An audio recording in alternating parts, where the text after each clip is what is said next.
Like, it's over. I'm not kidding you. If I find out that a friend didn't vote. I'm registered to vote, I vote. Thank you.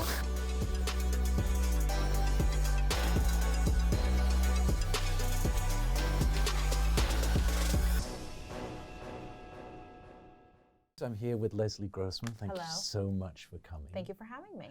Very excited to have you here. It's a very intimate setting for us to really get to know each other. It is. It is. It's a small, close. Come closer. Just kidding. We're good. No, okay. Yeah, that's totally wrong. No one needs to be this. So I have a few things that I'd love to talk to you about today, but I'd love to talk about where you started. How did you get to be an actor? It was all a fluke. I was born and raised in Los Angeles, but my family is not involved in the entertainment industry at all. And I was raised to be an attorney or an architect or a social worker. Something sensible. Correct. Something that all nice Jewish girls grow up to be. Yeah. And the truth is that being from Los Angeles, I actually went to a school called Crossroads, which had a lot of kid actors in it and a lot of children of celebrities.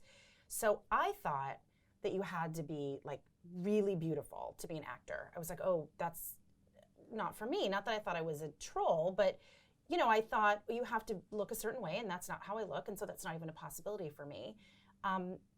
You know, I did a couple school plays. I enjoy getting laughs. I was always a big personality in the classroom, but I never thought that was for work.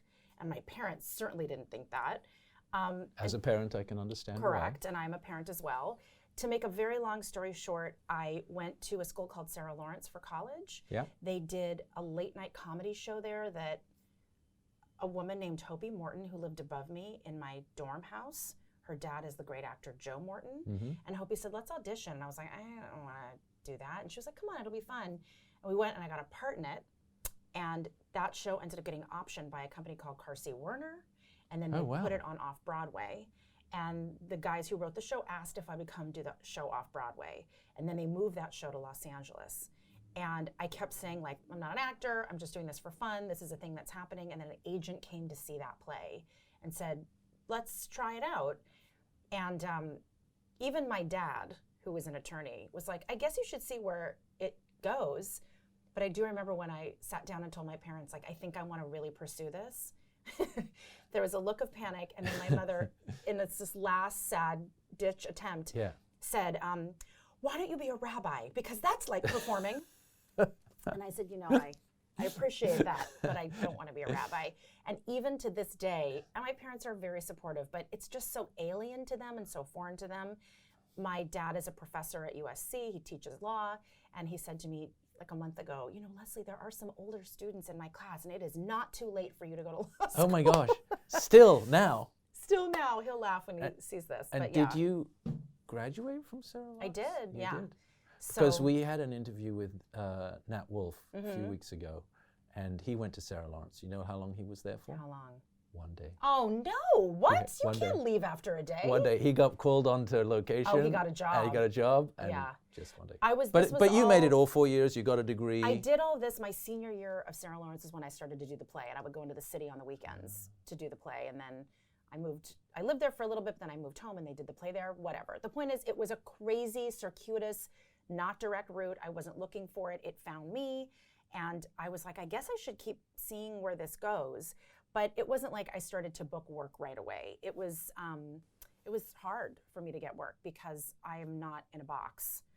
And I'm definitely a character actress. So you need somebody with a little bit of vision and somebody who isn't quite so narrow-minded to be interested in me. And so what did you do right after the play? Well, I mean, I had like, you know, day jobs and things like that. But I got my SAG card on a movie called The Opposite of Sex, which was a great movie that Don Roos wrote and directed. And I was lucky and did that. And even just that little thing steamrolled into other stuff. And then I got a pilot, and then I eventually met Ryan Murphy. And my first series was his first series. Yeah, so let's talk about that, because Ryan Murphy... He's doing okay. I mean, he's doing all right. I read somewhere... Do you think he should stick with it? I think so. I read somewhere that his Netflix deal was a $300 million deal. Something like that. I guess he should stick with it and see where it goes. Yeah, why not? He'd be silly not to see. I think even your parents would think so. I'm sure my dad would encourage him to still apply to law school, but still. He is doing something that I think is interesting. So if you flip 100 years ago back to the beginning of the movie industry, studios sort of worked with the same actors and actresses all the time. And he's sort of doing the same What thing. I love about him is that he does whatever he wants. And so he makes his own rules. You know, when I met him, it was in a casting session for the show that ended up being popular, which ran for 2 years. And the first thing he ever said to me, it was sort of that uncomfortable minute before you do your audition. So everyone's just sort of sitting there and they're getting the camera ready. Yeah. And he was sort of looking at me and he said, "Nice blowout," about my hair. Yeah. And then I felt immediately seen and at ease. Yeah. And so there was a very quick simpatico. And he is somebody who is always looking for things that are a little left of center. Yeah. And he also likes to champion the underdog. And I think he knew, and I think he saw that I wasn't a typical person that was going to be coming in. And I think that sparked something in him, and I adored him immediately. And even though he'd never done anything, he was a journalist. And this was his first foray into television. When I read it, I was like, I've never seen anything like this. Right. So from the get-go, he was already playing his own game on his own field. Right. And the network had no idea what to make of him. Right. And we're trying to force him. It was on the WB at the time. And was like, no, we do these like teen dramedies, and you're going to do it like this. And he was like, oh, no, but I'm not going to do it like that at all. And they canceled the show after 2 years. And then he went on to just meteoric success after that. His next show was Nip Tuck. Which you were in as well. I was, but I remember going out to lunch with him at Barney's, which RIP, isn't that sad that that's going away? Yes. We went to lunch at Barney's, and he was like, I have this idea for a show. It's about plastic surgery. And lots of people in LA have lots of ideas about lots of things, and they tell you about them at lunch, and then you never hear about them. But it's like, oh no, this is gonna be a thing that happens. And that's what he's always been like I have an idea, and then that idea becomes a thing, and that thing becomes huge. So it's pretty incredible to watch. There's not many people who do that. And he doesn't expand his universe of people he works with very rapidly. No. But he does find new people that he likes. And I've seen them. They have this thing on Wikipedia where they like sort of list all the people who've worked with him and when they started working. So you can trace it, and he always goes back to the same people, and occasionally he'll add a new person on the show. But it's pretty. It is. There's also, he's always sort of breaking new talent, and in the shows that he's doing now, like Hollywood and The Politician, there is really, really great young new people that when I meet them, I'm like, I so get why Ryan is into you. But he's a gift for an actor.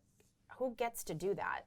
And it's not even just that he's employing us over and over again, which is the greatest gift that anyone can ever give you, but we get the chance to be together. The actors get a chance to be together over and over again, and then we develop real friendships and real chemistry that I think absolutely translates, and you see that on the screen. And I think that's a little bit of part of that special sauce too. Yeah.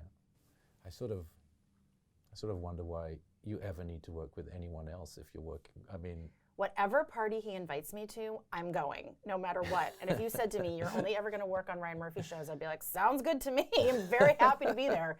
I agree. I'm in agreement with you. There you go. American Horror Story. So my question to you is, when you are in it, acting it, does it come home? Is it scary to you? Is it just nothing? Is it just washes over you? Or is it's funny because the gore stuff is actually kind of similar to doing a sex scene in that it is so technical and there's so many people involved to make it work that it's not, to me, it's not, I know that they're doing something brilliant, but it's the music, it's the editing, it's the angle that the director has chosen, hopefully our performances, but when we're in it, it's very technical. And it's like, and what happens is, like, there's a guy who's on set who's like, no, you have to hold the knife like this, because when I'm pretending to stab you, I can't really stab you with a real knife. Please don't. And they can go close to you with a rubber knife, but then they'll have just a handle, and they'll CGI, saying how the sausage is made, but it's just the handle, and I have to make sure I stop it at just the right, so it becomes about like, okay, I have to remember to angle, like right where his tie is, but I have to stop here. So, and then like a lot of times you're wearing a blood rig, and the people who do the hair and makeup and the gore and all that, they get nominated and they win over and over and over again, all the awards, and there's a good reason why. So you'll be like hooked up to a crazy blood rig, there's a guy who's got like a huge tank of blood, and you've got one chance. The cameras are covered in plastic, the camera guys are all wearing raincoats, and like if you screw it up, you're done, because your wardrobe's gonna get covered. You have to do it right. So it's so like I get so nervous, like I have to stab him just right so all of this goes on. So It's not scary in the moment. It's not like it's that. highly technical. Right. There are times it can be creepy. You know, it can be a little weird. We filmed 3 months of nights for this season, and we did it at a real park. Yep. And there were times when it was like 3 o'clock in the morning, and I was like, if there weren't 150 people here, this would be very scary. But you know, you've got all your crew guys there, and it's all lit, so you feel sort of protected. So but it's okay. I'm sorry, I don't get scared, and I don't have phobias either. I don't think you have to apologize for that. Okay, thank you for making me feel good about that. So horror has become ridiculously popular. Yeah. It really I mean, the genre has just exploded. Why do you think it's so popular? Why do you think horror is so popular? I think because it's such an extreme, and because many times it's based on truth, and I think to see what humans can do if pushed to a certain extent, or if they don't adhere to societal rules and regulations, and that's fascinating. I think we like to scare ourselves. It makes us feel a little bit alive. Real life can be sometimes a little bit boring. I don't really love horror and gore, but I do like true crime, which I think is sort of related. Yeah. And I'm obsessed with people that are like sociopaths, psychopaths. Like that stuff is really interesting to me. And I think it's the same thing with horror, just seeing how far a human being can push something. Does that make sense? Yeah. It's a thrill. Yeah. It gives you a shot of adrenaline. But there are people that are really into it.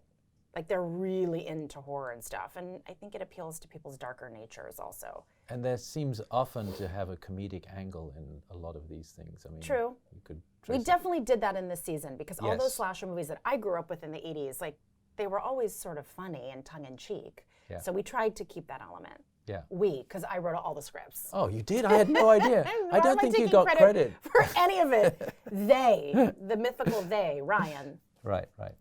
And so then also about American Horror Story, something completely unique, I think, is this idea that the ensemble cast is largely coming back doing another story, and yet the stories are also somewhat related. Oh, I love that. You know, and yet the characters are all different. Yeah. I don't think I've seen another show like It's fun that. to do that, and we get excited when we're reading the scripts. We're like, oh, there's a callback to Asylum. Like, that's fun for us. Yeah.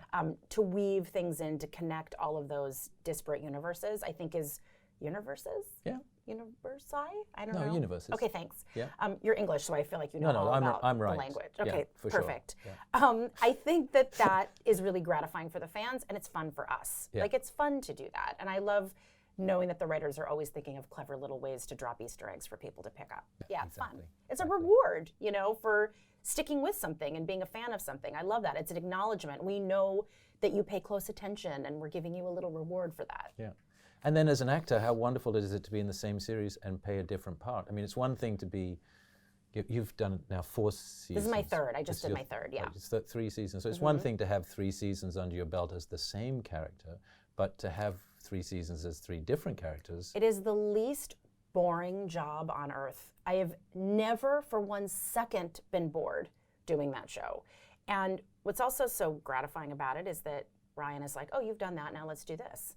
And sometimes you're like, oh no, I can't do that. And he's like, oh no, but you're going to, because I say that you can. And you're like, well, if you say I can, I guess I'm going to do it. And then you do it, and then you feel amazing. So I think it speaks to his belief in the actors and your ability to do something. And also he lets people play against type and gives people opportunity that I don't think they would have if he didn't give it to them. Is he there on every set, every shot? Is he there? Nope. Nope, I didn't think so. He's real busy.